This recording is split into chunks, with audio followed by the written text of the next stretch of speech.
Throughout the course of Earthbound, the game gradually builds up a sense of anticipation and dread for the final battle against Gygus, this supernatural evil that has manifested in the world of Earthbound. While the game begins with the tales of Gygus, it's not until much later that the player comes face to face with it, and we actually see this foe in a at least seemingly tangible form. Despite this, the evil of Gygus has been present since the beginning of the story, and, like some of the best authors out there, the storytellers here foreshadowed the coming of Gygus in several forms.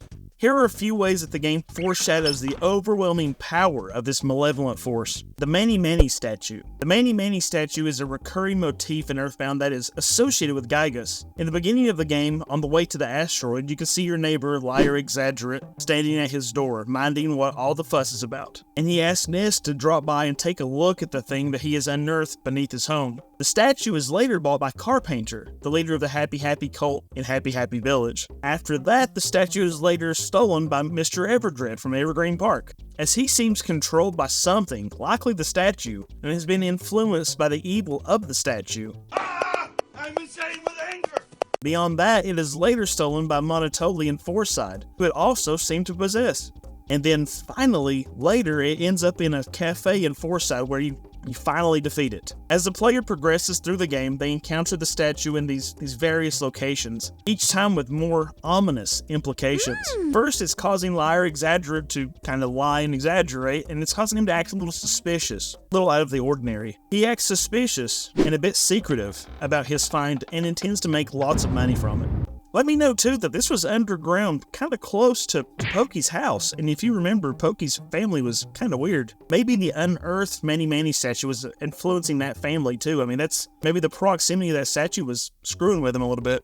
We all go a little crazy sometimes. I mean, that could explain why Pokey's parents were so intolerable. Once it travels, it becomes a cult, a man's demise, and finally, it comes to the power of someone already in power and influences the largest city in Earthbound, Forside. By the time the player reaches the end of the game, they can see a clear connection to Gygus that the Manny statue had. It's almost like that monolith in 2001: A Space Odyssey. Wherever it ends up, there is trouble. This almost Cthulhu mythos of Gygus is apparent with each new sighting of the statue. If Gygus is the embodiment of horror in its supernatural form, the Manny statue is a harbinger, making it excellent foreshadowing throughout the story of Earthbound, giving the player the understanding that the Manny statue is a powerful tool of evil that has corrupted the minds of many. Speaking of which, Manny, according to the Earthbound fandom wiki, is a possible reference to money, which sounds very familiar. Like money, Manny, right? In Japanese, Manny actually means at the mercy of or by the order of, which makes total sense when we see how the statue has manipulated the minds and actions of so many in the story. The statue becomes the first tangible evil in the game, whereas so many other things are simply laboring under the influence of this evil. I feel like this is notable when you look at the text when you defeat something in battle. It turns back to normal. So clearly, if it's turning back to normal, it was under some weird influence, likely that of Gygus or Gygus' evil influence that has been spreading rapidly in this world. This isn't something we're unaware of. Money and power are not inherently evil, but they do tend to corrupt those who get a little too much of either. It's a carnal desire to have things and to avoid pain, whatever that might be, including avoiding poverty, right? And so it can drive us to do things that are not conducive with love. Not to get too biblical, but it's comparable to the scripture from Ephesians 6 and 12. For we wrestle not against flesh and blood, but against principalities, against powers, against the rulers of darkness in this world, against spiritual wickedness in high places. We're not fighting this hippie just to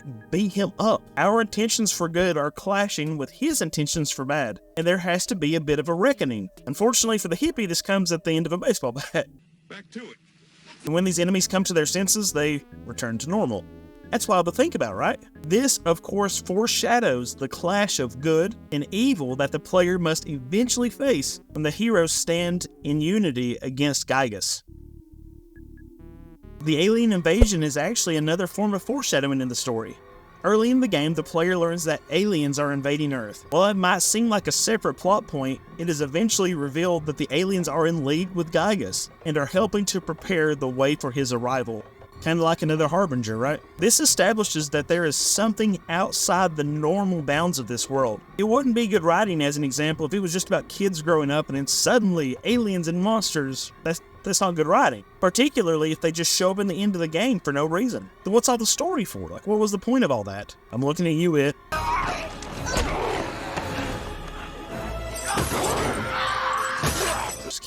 Just kidding. That's great. It's a great story. But anyway, this is an important plot point. This plot point establishes for the audience that this is possible, that this alien invasion, this otherworldly force is possible. And this foreshadows that the kids are bound to clash against something that they know basically nothing about and couldn't know anything about until they're forced to confront it. If we are seeing a constant thread of otherworldly events and evils that have been alien to their understanding till now, it's given the audience a real clue that the last part of the game, or the final showdown, or whatever you want to call it, won't be something as simple as a bad dude with a knife or a gun or something.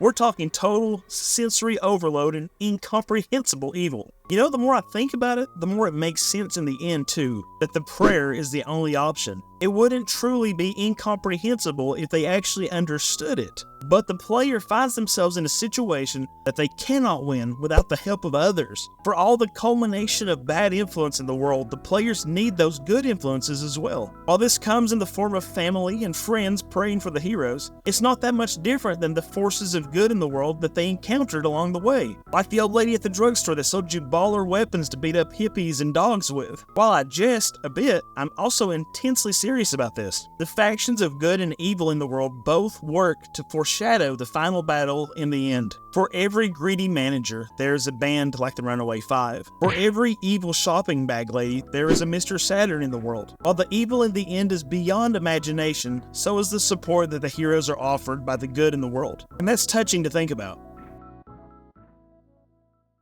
And a final point of foreshadowing that I want to touch on is the sanctuary locations. In order to reach Gygus, the player must first locate and purify 8 sanctuaries. Each sanctuary location is marked by a melody that corresponds to a specific emotion, and the process of purifying them involves defeating a powerful boss. These locations serve to highlight the gravity of the player's quest and the immense power that Gygus possesses. While there has been good in the world, sometimes that good is overshadowed by evil, like the boss that guard each of the sanctuary stones. Yet, with each purification, Ness relives a happy memory and is reminded of the good in the world. This purification is the same thing that Ness and his friends are undergoing. They are made to see that in order to see the light, they must vanquish the darkness and put away the evil that manifested and fed from that light. This foreshadows the final battle against Gygus as well. While they worked diligently to prepare themselves for the final battle, they were unable to defeat this evil with baseball bats,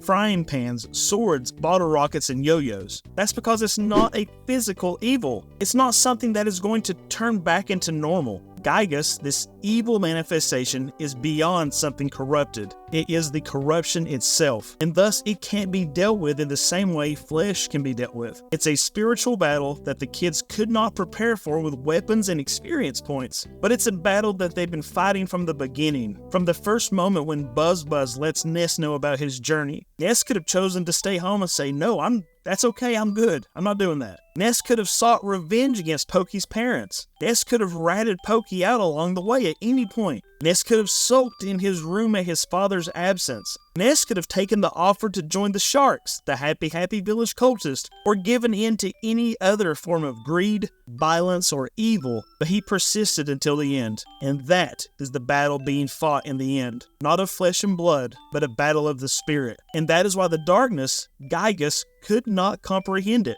The whole corruption of the flesh along the way, and the enemies that Ness faced, was foreshadowing the tools of the corruptor in Gygus. And though Gygus may have defeated Ness's friend's flesh, he could not defeat their spirit, their hope. The author was telling us the story from the beginning, but we didn't appreciate it until the end. And that's the magic of foreshadowing. And that is excellent storytelling. Earthbound certainly is a special video game for many people, myself included, and its influence has spread so far in the gaming community. Video gamers young and old have sung its praises, and I think part of that is the excellent storytelling that Shigesato Itoi brought to life. It's likely that this game will always be fondly remembered for a plethora of reasons, including nostalgia of course, but its merits are, at times, like this foreshadowing, even quantifiable.